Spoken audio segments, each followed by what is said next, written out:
Hey everyone, welcome back to Topher Drives, where this week I've been daily driving a special edition Lexus.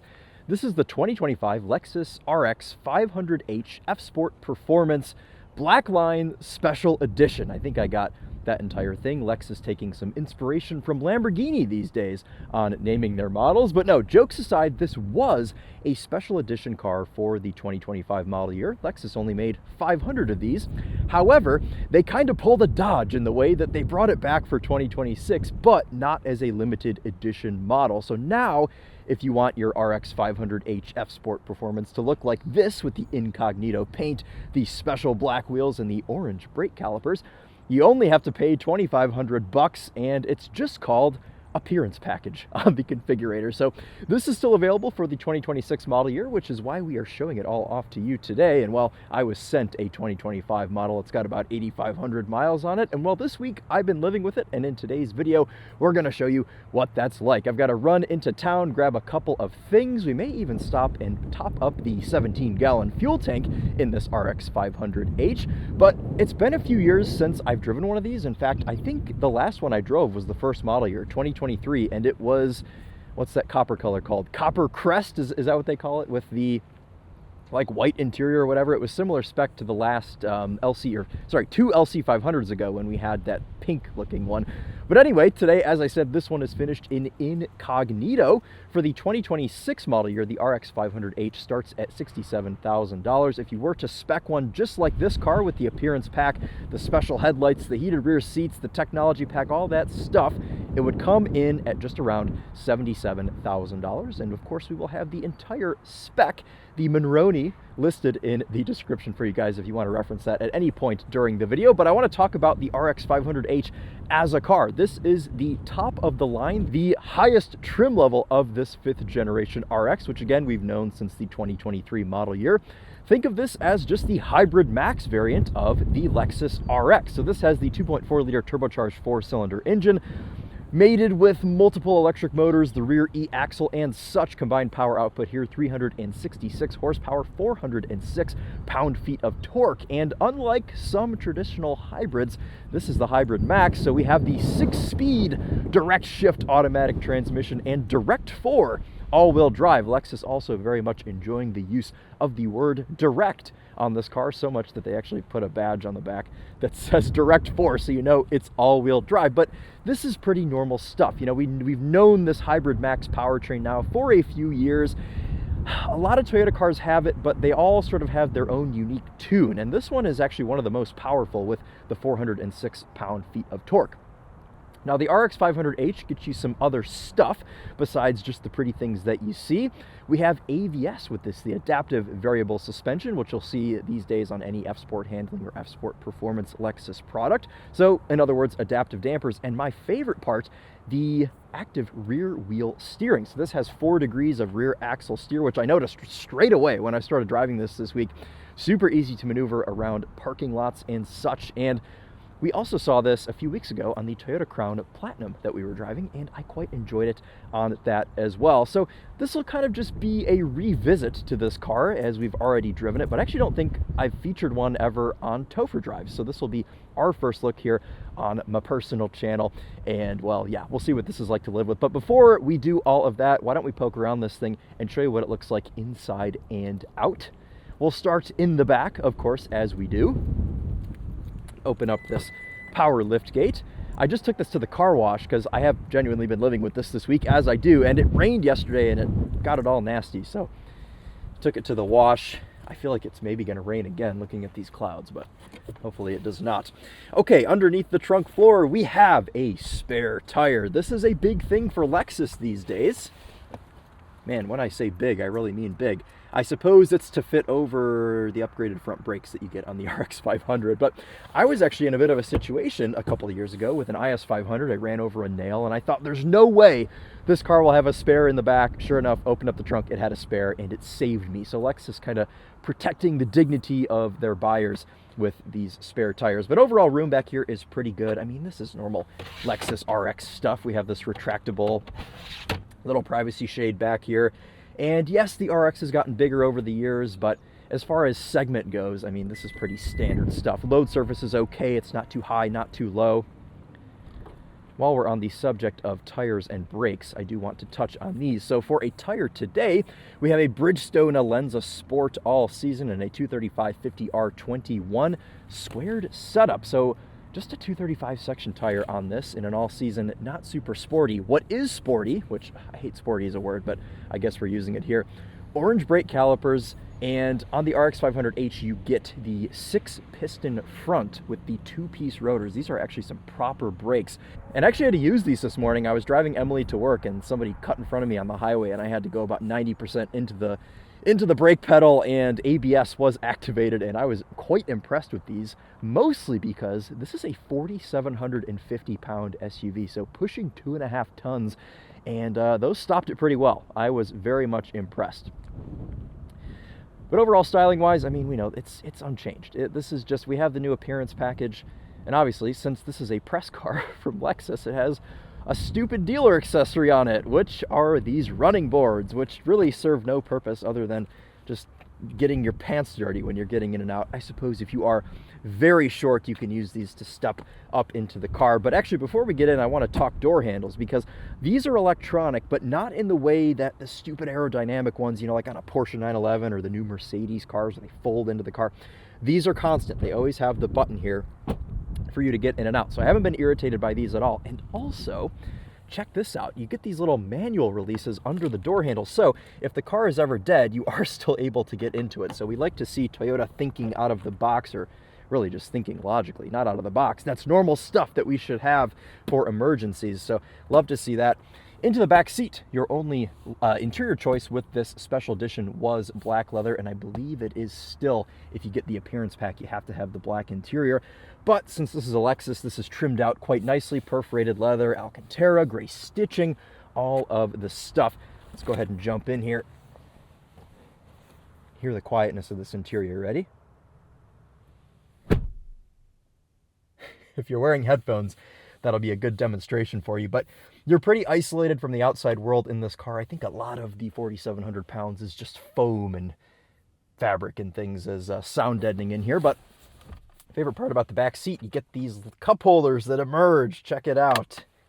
I feel like Lexus would call this something, or I guess, sorry, I should say if Rolls-Royce had this, they'd have some weird ballet name for it. But anyway, you also get this little console back here for some storage. You want to put a phone in there or something, hide it away, you can do so. And you get this little handle to pull that down. This has the optional heated and ventilated rear seats, which I think is a bit weird that these are optional on a $70,000+ car, but there you go. This has it. And then we have some Alcantara here. Top of the door panels aren't anything too special.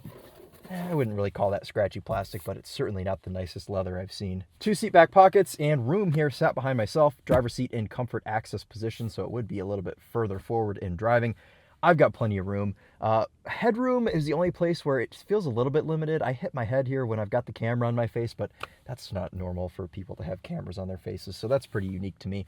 I'd say room back here is just fine, and even in the middle, you've got a little bit of a drivetrain hump, but I think you could put somebody back here. For a short trip, for a long trip, you're going to want to keep this to 4 people total in this car for sure. But of course, as we know, Lexus has the TX if you need a third row. There's no, what did they do? Didn't they do a long... They did a long version of the RX back in like the 4th generation. Okay, door handles are the same for getting out. They're electronic. You push on this little knurled part of this button. That allows you to get out. But if the battery's dead, you still need to get out. You can pull on it twice, and you've got a manual release. Of course, this is the same for all 4 doors. Love to see some manual options for these electronic door handles that could really fail at any time. I know this is a Lexus, but, you know, doors are pretty serious, and you want to be able to open them. All right, let's talk a little bit more about this powertrain. We talked about this being the Hybrid Max, the 2.4 liter turbocharged hybrid thing. Under the hood, we still have the T24, a variation of it. Again, this engine is in so many things, hybrid, non-hybrid, all the stuff. It's always turbocharged, but there you go, fitting into this engine bay in a pretty snug manner because Lexus got rid of any sort of V6 option for this 5th generation RX back in 2023. So this is the most powerful one you can get by quite a bit because they've got the plug-in hybrid, the regular hybrid, but this is the Hybrid Max. So, you know, this will be your performance option as it is in the name of Sport Performance. which I know it's a little bit iffy with an RX. I don't really know that this fits the ethos of this car, but as you'll see in this video, I think they've executed this as well as they possibly could have. So let's go ahead and jump in. We'll step over the running board, as I've been doing all week. No soft close doors on this, and maybe that would be something that I would like to see in this car that's pushing 80 grand. But let's go ahead and start it up and we'll show you some of the tech.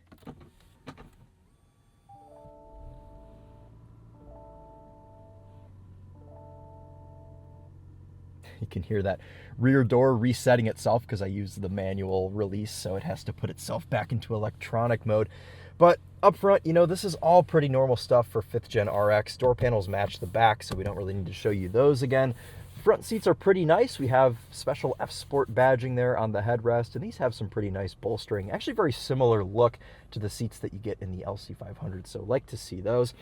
But as far as I know, they haven't really changed anything up here. We still have this massive infotainment screen with many things in the screen, like the climate and all that stuff.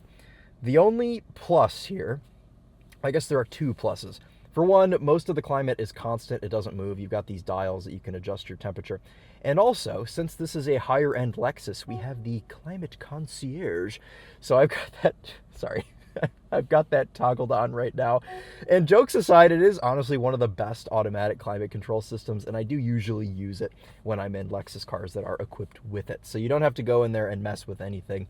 Vent placement seems to be okay as well. This one over here right next to the steering wheel, which is heated. Otherwise, in the console, we have this hidden compartment where you can put your phone here or here, which is a wireless charger, or if you don't want it hidden away, there's another spot for it here. So 3 different spots for the phone. I like to keep it down in there because what do I need it up there for? You've got 2 cup holders that are height adjustable. Check that out. I guess only the one is height adjustable, but that's a fun toggle if you want something to play with in traffic. And then you've got this center console that opens both ways, and the whole console in this car does stick up pretty high. We'll talk some more about that once we're on the move. But only kind of disappointing things here in the interior of the RX 500. For one, the rear view mirror I think looks quite cheap. Lexus will sell you a camera mirror that looks a lot nicer than this, but you have to pay extra. I mean, come on, look at this thing. This looks like the mirror off of a Corolla, and they put this in here, and it's almost an $80,000 vehicle. Don't love that. And then we kind of talked about this earlier, top of the door panels, that extends to the top of the dash. That is not wrapped in leather. Now, the lower part of the dash is. You can see that gray stitching that goes throughout. But I don't know, I think maybe this could be dressed up a little bit more for my almost $80,000. But material-wise, I mean, everything feels okay. Everything you touch in here, this leather on the steering wheel is super soft. The console is soft. The seats are soft. The headliner is soft. So, you know, they've got most of it right. There are a couple places where you can clearly see there's been some cost cutting. Anyway, let's put the seatbelt on. This is, I mean, you guys know this infotainment system. It's the same as like any other Toyota or Lexus. It's got wireless Apple CarPlay and Android Auto. This particular RX has the optional 21-speaker Mark Levinson sound system, which you know we'll be testing out today. We'll go back into CarPlay here. I'm just running Waze, listening to Lord Huron as I normally do. Okay, well, why don't we go for a drive? Put our LC500 style shifter into reverse and show you these cameras.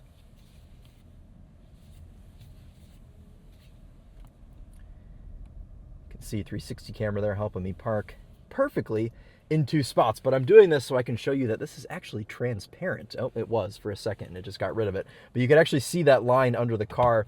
And they used to market this as off-road tech, but pretty much anything now with this panoramic surround view monitor, whatever they call this thing, it all has that now. So nice to see. Front camera pops up automatically when you go into drive and then goes away at like 5 miles an hour. But I don't think anybody's really off-roading a Lexus RX, so I'd say that's an appropriate speed for that to go away. First thing you notice with this, very maneuverable. The steering is pretty quick and it's on the heavier side for a Lexus. Now, I'm definitely not going to say this has heavy steering because it doesn't. But it feels unapologetically Lexus in the way that it just kind of feels like you're pulling taffy. It's very sort of gooey and like thick steering. Does that make sense? I don't know. It's usually the way I describe Lexus steering. But they've definitely added a little bit of weight here for the F Sport Performance version of their RX. Additionally, as I mentioned earlier, you have that 4 degrees of rear wheel steering, and that changes the way that it's, the direction in which it moves the wheels depending on how quick you're going. So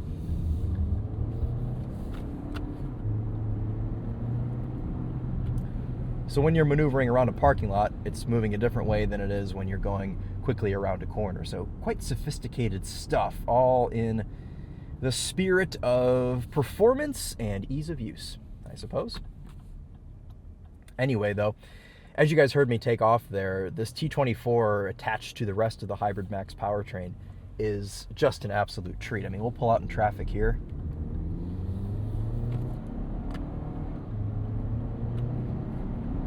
You can give this a pretty healthy amount of throttle, and the engine just kind of exists in the background. This is one of those cars that it kind of gives you the EV experience without having to get an EV, because you've always got the instant torque from the rear e-axle, and the engine is so quiet that you really don't even ever notice that it's there. So they've done a good job as far as just kind of smoothing out everything. This is the furthest you could ever get from a grainy 4-cylinder engine. And I know it's a little bit hard to swallow having a 4-cylinder in something that's pushing 80 grand, that's supposed to be kind of the top trim performance version of an SUV these days. A lot of stuff is an inline 6 or a V8 or a V6 hybrid, or whatever. There are many variations for this, but I think they've executed this pretty well. And also, Toyota's got this Hybrid Max powertrain. They may as well use it in as many applications as they can. Happy to report it's quite nice here in the RX. And we're actually going to go straight to do an acceleration over here. And I want to talk about drive modes, because that's another irritating thing about this car. They're in the screen, and if you use them a lot, they show up in your frequently used little bit over here on the left. However, if you actually... Look at that semi-truck in the autonomous driving thing. Okay, I'm getting distracted. If you don't use them a lot, you have to go over here to this menu and select them this way. So I'm in normal. I'm going to put this into sport, which brings up the horizontal rev counter. Check that out. And then you also have a manual mode for your 6-speed direct shift automatic as well, which we'll show you in a bit. I first want to get this off the line though. And we're not going to brake torque it, because I found that it gets a little bit unhappy when you do brake and accelerator at the same time. So we're just going to mat the throttle and do a little bit of a 0 to 60 here, see how it gets off the line.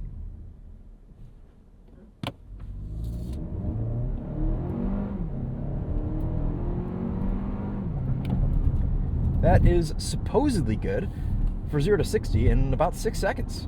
All inputs in this, they're great. I mean, Toyota basically wrote the book on hybrids. Like, this is just, they just know what they're doing at this point. I never have to question any input in a Toyota hybrid vehicle or Lexus hybrid vehicle. What I have been questioning this week, though, is some of the interior build quality, because there are a couple little creaks in here, one of which is the screen, which you can see if I push on it, the whole thing moves. That's not my point. But this is, it sort of creaks as you go over some bumps in the morning when it's still cold. Right now it's not doing it as bad, but you can still hear it a little bit. There's also a couple little boomy rattles in the back. So, I don't know.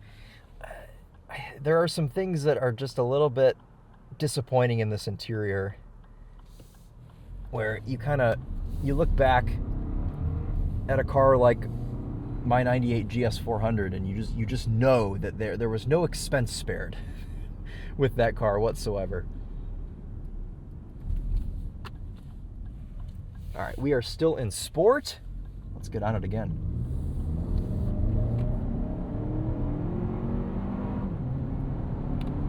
And actually, why don't we show off our manual mode here? Of course, have these paddle shifters.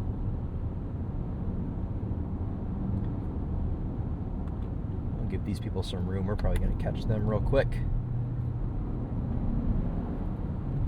Now this will deny you downshifts like that, and that, and that. There it goes.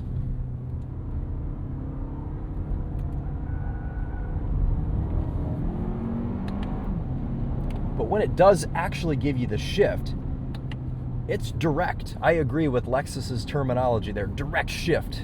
Downshifts are nice. It rev matches, which is really helpful. It kind of lessens the strain on everything. And this is kind of just a low-strung powertrain altogether.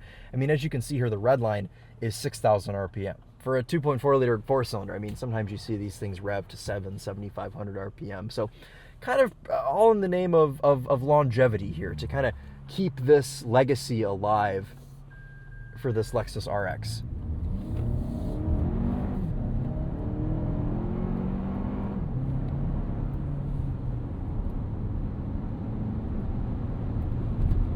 Because, of course, the Lexus RX, and we're going to do this, oh geez, look at this, we got an open corner right now. The Lexus RX is a legacy vehicle, absolutely. Into the brakes.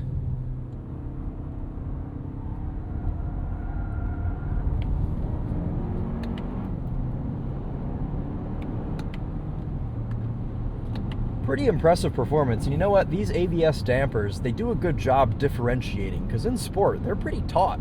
I mean, you still have body roll, obviously, but not offensive. And body roll's fine. You guys know I like body roll. Into normal again with about 3 clicks there to do so. But when you go back into normal, I mean, these dampers soften up to the point where they're borderline floaty. I would almost call them floaty. Which is okay. I mean, it's an RX. Steering is pretty quick. I mean, the ratio here, not many hand-over-hand turns needed, especially for doing something like that, if you're just doing a roundabout or whatever. Okay, I want to talk efficiency real quick before we get on the highway. This is rated at 27 mpg average if you're driving normal, but I've kind of been hustling this thing this week just because I've been having fun driving it. And I don't know if you guys can see this here, but I'm averaging 21.4 mpg.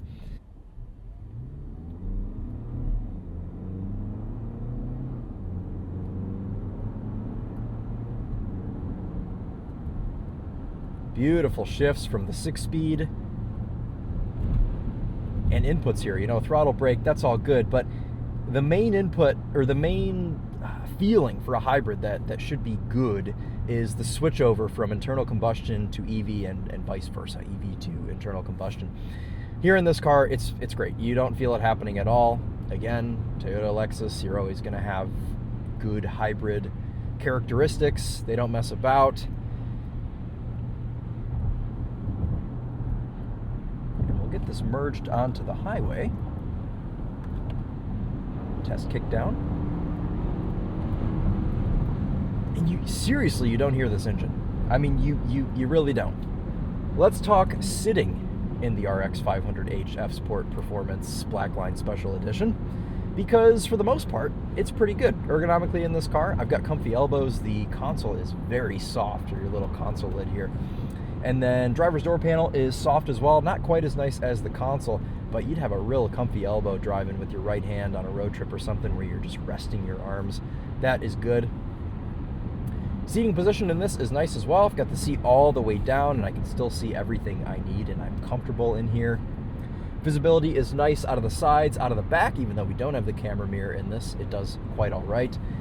And just as far as like having even arms, setting yourself up in this car, everything's well within reach and you can do everything you need to do. So no complaints with that whatsoever. Seat comfort is good. We've got some lumbar adjust that only goes in and out, surprisingly. Doesn't go up and down. Would maybe like to see that as well. Okay, now, we haven't talked about this yet, but we were saving this for a little bit later in the video because I hate beating a dead horse so early on.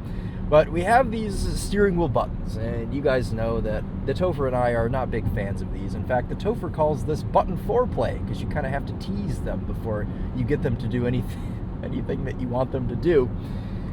And hopefully you like head-up displays, because this is another kind of integral way to use these steering wheel buttons. But to set your cruise control, that's fine. That's a constant button right there. You push it once, cruise control is set. However, if you want to change your speed, you have to hover your finger over this, and then you can hit down. One of those things where if you learn the car, it's probably fine. You know, Would I like to have constant buttons? Yes, but this is just the way that it is in this car. And what I actually do like about these is they aren't haptic. They actually push. Like when you push them, you actually feel a click. You can always appreciate a good click. I'm going to turn cruise control off as we merge behind this very rusty 4Runner that probably has 400,000 miles on it. It's a golden era for Toyota right there. Literally, it's got gold badges. I miss gold badges. How cool would it be if instead of like black line appearance pack where everything's blacked out, what if there was a gold one where we brought the gold badges back, like from the first gen RX? And the wood interior, the wood trim bits, you know, like I miss that stuff. What is the next stop? I think it's going to be some fuel. So we have this on half a tank. As I said, 17-gallon tank, so it needs, what, 8.5? Is that right? Yeah, 8.5 gallons. I'm going to be giving this car to the Topher later today, so I want to make sure he's got enough fuel. We are going to be getting into some traffic. It's like the beginning of rush hour right now, so we'll be getting the proper real-world experience with this. I'm going to go right to this fuel station. The last time we went here, it was in the E83 X3. But I remember it being quite a pleasant experience. So look at this. There's not even anybody here.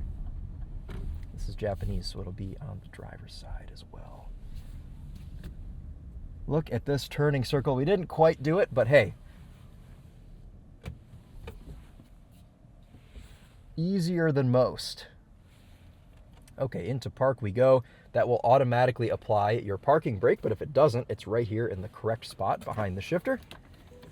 The power button is also in a great spot, and you can see this is comfort accessing me right now, moving the steering wheel out of the way and the seat.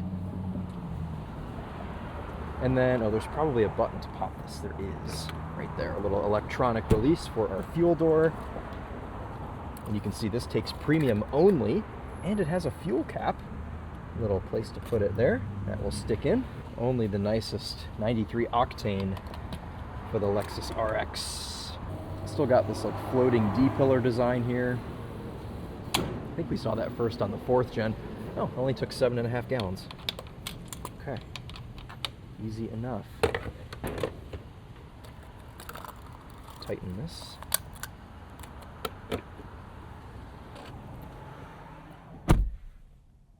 Ingress and egress is nice when you don't have to step over the running boards. I suppose it's probably even better. Seriously love the feel of these brakes because no matter what sort of situation you're in, they feel just about right. Coming up to a normal stop there, you've got nice bite at the top of the pedal, but not so much that it sends you through the windshield when you're just trying to make a normal stop. But you have the really nice braking performance when you need it, like when I used it this morning to not crash into the back of a 2008 Ford Focus. They just feel good. We are going to brave the store to get 2 items. I need Cheerios and salad dressing. Special requests from Emily. By the way, I didn't bring this up earlier. The 360 camera in this is an option. Imagine that, $67,000 starting price, and the 360 camera is an option. You get a $28,000 Kia K4 hatchback, and it has a 360 camera. Come on. Also, you know what we're going to do today? We're going to go right because we have the ground clearance to go up this driveway.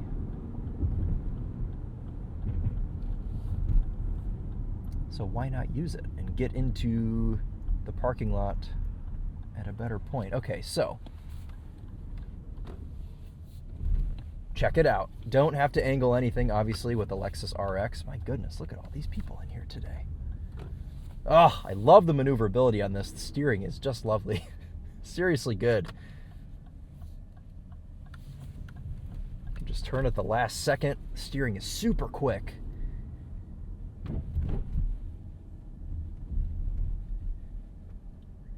Now, should we experiment with parking over here? I don't know that we've ever done that on Topher drives. We maybe could do it. I was going to take that guy's spot, but I do not want to impede anymore. Oh, check this out. Okay, we're going to park. Geez, we'll go nose in. I don't usually go nose into spots, but today we're going to do it. Look at all these other people deciding to go nose into spots. Okay, here's where a 360 camera is nice, because you can kind of check your work and make sure you're centered enough. There you go. Into park, parking brake automatically applying there. And that's it. We'll be able to do some grocery shopping and hopefully not get any Dordings from these fellow shoppers. You can see there, yeah, the floating sort of D-pillar design that this 4th gen car also had. And even like the back of the doors, you can see where this line sort of swoops up. Also had that on the previous gen. So kind of cool sometimes to, have them next to each other and just be able to kind of survey that and see it in real life. But okay, anyway, I'm gonna go in the store, grab a couple things, and we will resume this in a second. Walking back up to the RX with our singular bag of groceries. This does have rear proxy key, so that makes that very easy. And we're not even going to bother looking in the back today. We are simply going to put this bag behind the driver's seat and go ahead and get on with the rest of our journey, I should say, today.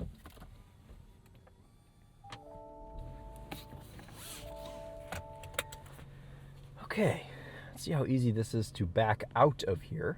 This is why I hate pulling nose into spots, because it's just not as easy to see the cross traffic. But luckily, this does have cross traffic alert, and it will automatically brake for you. I did that on purpose so it would to be able to show off the system. This thing has been driving me nuts all week because I back into the garage at the house, and it for some reason thinks there's cross traffic in my garage, and it slams on its brakes, and all it does is just startle me and make my heart skip a beat, because you're not expecting the car to lock up its brakes when you're backing into your garage. Okay, let's do a sound system test on the 21 speaker Mark Levinson. Now, full disclosure, I have adjusted this slightly because I don't think it's got enough oomph in its normal settings. So I've got treble, mid, and bass all bumped up just a little bit, but all evenly.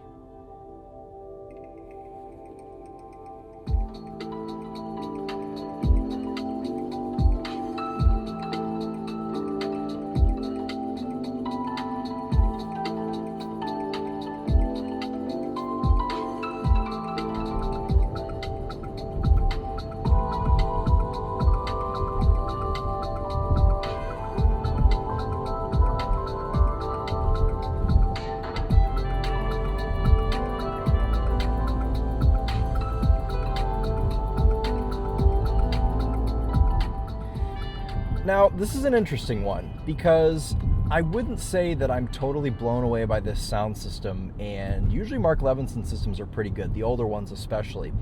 Where this is especially impressive is when you're listening to more complex stuff, and I think the majority of these speakers are little tweeters and things that they've got up front, because when you're listening to a complex song, you hear everything. You hear every little bit of, things rustling in the background and whatever else.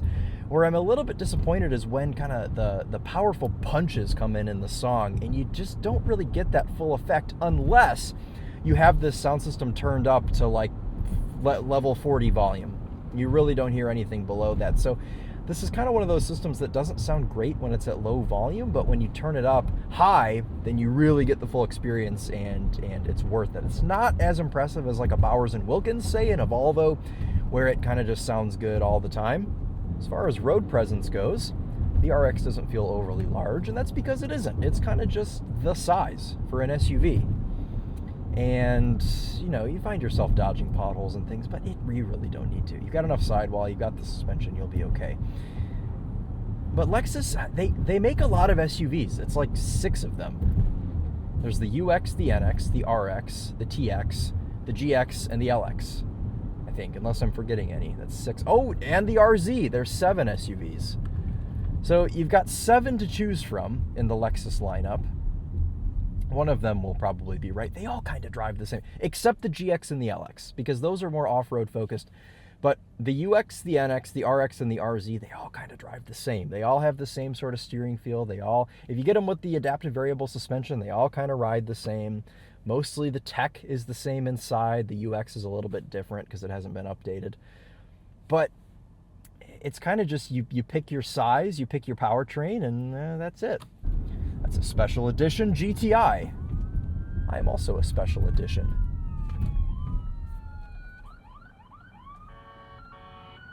Yes. Hazard switch there, front and center. Physical button between the two vents. Best place for a hazard switch. Alrighty guys, well, that's just about going to wrap this one up for us here on our little living with the Lexus RX 500h. A car that, from the outside, you may be a little bit scared about the execution of.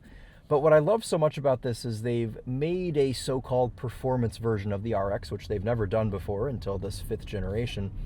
But they've still done it in such a Lexus-y way because it's still quiet inside. It's still got a quiet powertrain. It's still comfortable. The ride quality is fantastic. And yes, there are ways to drive this in a sporty manner. There is a sport button, well, sport setting in the screen, I guess you could say. And the best part about this is the only time you really get the sporty ride quality is when you're in the sport drive mode. Otherwise, it's just a Lexus RX. And that's exactly how this should be. I think that they've done this absolutely perfectly. I have no real notes for this at all besides some petty, interior complaints here and there where things I think could be a little bit higher quality. But otherwise, as far as actually driving this car goes, you can see where all of the money is. It's in the tech. It's in this hybrid powertrain. It's in the adaptive variable suspension. It's in the rear wheel steering. It's in the ability for this car that has 400 pound-feet of torque to still be able to get close to 30 mpg. Now, I don't think that that's the most impressive thing in the world, considering the BMW B58, it does even better than that, and it's got 2 extra cylinders and no hybrid powertrain attached to it. So there is that. But for this being a Lexus product that is comfortable and also sporty at the push of a button, I keep wanting to say push of a button, push of an option in the screen, it's as well executed as it could be. Like every time I come up here, there's just another building being erected. It's a massive thing. All right, let's give you one last look at this RX. We'll power it down. I think we covered just about everything, but if anything was left out, you guys know you can ask in the comments, and either myself or another commenter will fill you in on stuff. But I have lived with this now all week. I put about 200 miles on it, so I know it pretty well. But yeah, that'll just about do it. Thank you guys all so much for watching. What do you think of the orange brake calipers?